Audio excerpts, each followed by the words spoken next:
Misteri kematian Sutrimo, mantan pekerja di kediaman ex-Jampitsus Kejaksaan Agung Febri Adriansyah belum terungkap.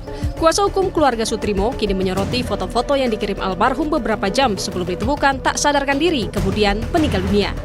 Keluarga menilai ada sejumlah kejanggalan yang perlu diklarifikasi penyidik untuk membuat terang penyebab kematian Sutrimo. Aan Rohaini, kuasa hukum keluarga Sutrimo bilang, sebelum ditemukan tak sadarkan diri, Sutrimo sempat mengirimkan foto makanan kepada keponakannya. Tak lama kemudian, Sutrimo kembali berkirim foto dirinya sedang duduk di lokasi yang diduga menghadap rumah ex-Jampitsus Febri Adriansyah.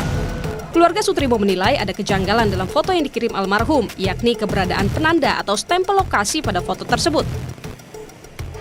Tanggal 23 itu tidak ada yang aneh, jadi tidak ada keluhan, tidak ada apa. Jam 2 pagi itu dia WA, "Nang udah bangun belum?" Ke Hanan, dia ngecek ponakannya, lalu kemudian dia ngirim foto ayam goreng, nasi sama lalapan. Itu jam 3.18. Udah. Kemudian jam 4 dia ngirim foto lagi, foto seolah-olah dia sedang duduk menghadap rumahnya Pak FA seperti foto biasa, ya. Sering banget ngirim foto dia sedang jaga di situ. Jadi ada minuman, ada aqua, ada motor-motor tadi yang plat nomornya salah satunya juga kemarin saya temukan itu. Tapi berbeda foto-foto, ada yang ganjil sedikit. Foto-foto yang sebelumnya dikirim dari HP Sutrimo itu tidak pernah ada stem. Tidak pernah ada stem di jalan radio dalam radio 1 nomor 15 gitu kan. Dulu-dulu polosan gitu. Nah, jam 4 itu tiba-tiba ngirim foto lagi, yaitu foto yang ada stemnya. Itu ada minumannya ya, ada aqua. Terbuka ataukah enggak botolnya? Ya, ada aqua yang sudah dibuka dan apa, saya juga tidak tahu. Menanggapi kejanggalan yang dinilai keluarga Sutrimo, Komisioner Kompolnas Khairul Anam bilang harus ada pemeriksaan dan pengusutan menyeluruh sebagai rangkaian penyelidikan.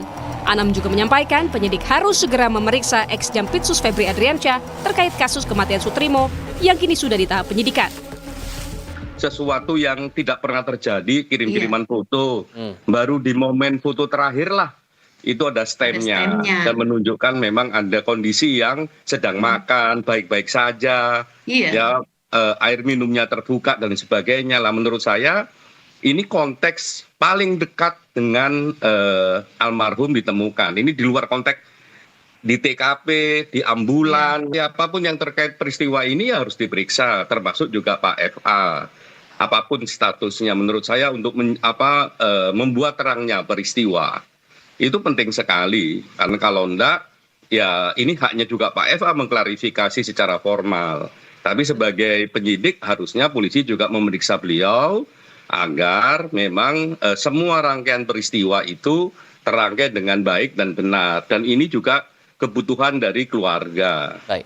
Kenapa ditelepon, misalnya ya, kenapa ditelepon dan sebagainya, apa perannya dan sebagainya itu.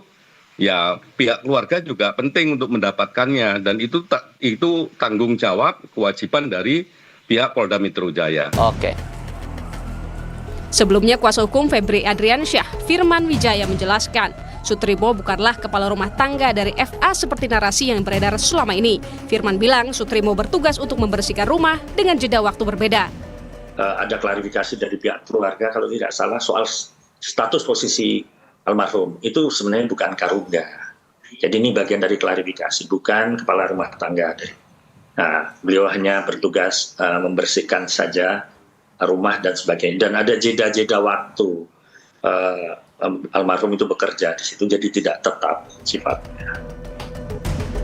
Hingga kini penyebab pasti kematian Sutrimo masih menunggu hasil pemeriksaan forensik dan toksikologi pasca ekshumasi pada Rabu pekan lalu.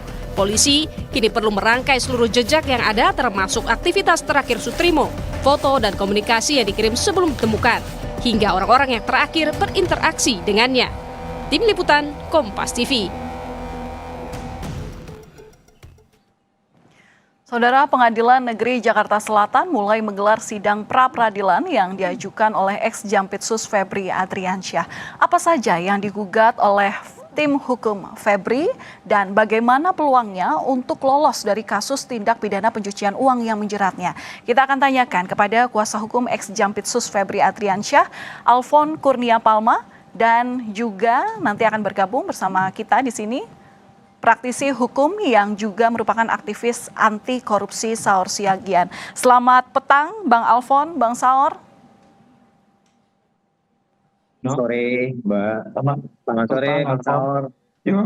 Ya, salam sehat untuk Anda dan juga keluarga. Saya ke Bang Alfon terlebih dahulu. Bang Alfon, jadi apa yang paling dipersoalkan dalam gugatan pra-peradilan pertama ini? Ya, terima kasih. Pada dasarnya sebenarnya ini kan ingin menguji ya, apakah memang tindakan secara prosedural yang telah dilakukan oleh aparat penyidikan itu sudah sesuai dengan due process of law. Dalam konteks ini ada 4 tahap sebenarnya yang dinilai menjadi suatu persoalan dalam konteks prosedural. Pertama-tama terkait dengan penggeledahan dan penyitaan ya yang dilakukan dalam satu hari, yaitu pada tanggal 8 Juli. Dan kemudian yang kedua terkait dengan penetapan tersangka dan kemudian terkait dengan pencekalan. Nah, kalau misalnya kita lebih mendalam, ini lebih terkait dengan apakah memang dalam proses penggeledahan yang merupakan bentuk dari upaya paksa dan juga penyitaan sebagai bentuk upaya paksa, itu merupakan suatu langkah-langkah yang sudah sesuai dengan prosedural, di mana dilihat di dalam dokumen-dokumen yang ada, proses penyidikan itu tanpa didahului dengan adanya proses penyelidikan. Nah, di dalam perkap sebenarnya sudah dikatakan dan juga lebih rincikan di dalam peraturan Kabar Reskrim ya, terkait dengan adanya penyelidikan. Itu kan harus ada terlebih dahulu tentang rencana penyelidikan dan kemudian juga adalah laporan atas penyelidikan. Nah, dari situlah akan dilakukan gelar perkara yang kemudian akan ditetapkan sebagai tersangka atau tidak. Nah, ketika itu sudah ditetapkan dalam proses penyidikan, itu baru dilakukan upaya-upaya paksa sebagaimana dimungkinkan dan itu dibutuhkan dalam proses penyidikan. Nah, hal-hal seperti ini yang tidak ada. Begitu juga dengan penyitaan. Nah, terkait dengan penyitaan ini kan kalau misalnya dilihat, ada beberapa hal juga tidak berhubungan dengan dugaan tindak pidana. Di samping juga ada barang-barang pribadi yang sebenarnya itu tidak tepat untuk disita. Kemudian juga dalam penggeledahan dan penyitaan itu tidak adanya surat izin terlebih dahulu dari pengadilan negeri. Nah, di mana bisa diketahui bahwa pada saat ini proses penggeledahan itu tidak mengakomodir ya adanya keadaan yang apakah di situ tidak memperlihatkan ada lokasi dan dasar fakta yang sah, dan kemudian juga penggeledahan melampaui cakupan yang diizinkan dan cacat prosedural karena tidak mengajukan dari tanda pengenal. Nah, sebenarnya masih banyak lagi yang harus bisa disebutkan bahwa terdapat cacat prosedural yang dilakukan oleh aparat penegak hukum ketika itu. Itu kira-kira Mbak. Dan dari dasar keyakinan tim hukum inilah yang pada akhirnya dalam petitum tadi disampaikan bahwa pertanyakan keabsahan dalam penetapan tersangka, pertanyakan upaya paksa penggeledahan dan permintaan pengembalian barang yang disita. Tapi sebenarnya apa saja barang yang sebenarnya ingin diminta untuk dikembalikan ketika pra-peradilan ini pada akhirnya sudah mendapatkan keputusan? Maaf Mbak, saya kurang jelas ya mendengar suaranya ya. Bahwa kalau misalnya ingin dijelaskan seberapa besar kami menilai bahwa ini akan dikabulkan, kami menilai sangat jelas ya bahwa peluangnya sangat tinggi gitu kan. Karena kami mengatakan demikian, karena ini kan tanpa adanya prosedural sebagaimana dilihat dalam proses penyelidikan.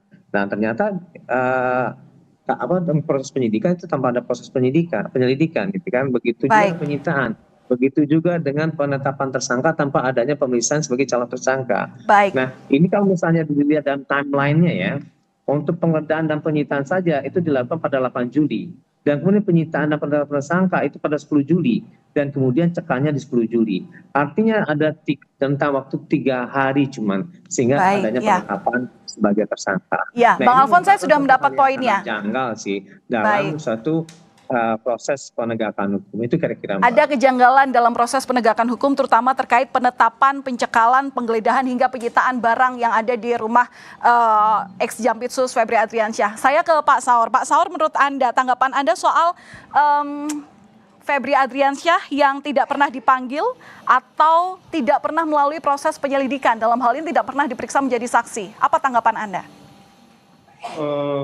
Memang kita bukan kuasa hukumnya Polda ataupun tim 9 kejaksaan. Kalau tidak salah ada 2 pra-peradilan dari kawan-kawan juga menyangkut penyidikan di Polda Metro dan Kortas dan juga di kejaksaan gitu ya. Nah, saya kira mereka secara resmi atau secara sah akan menjawab mungkin besok kalau tidak salah.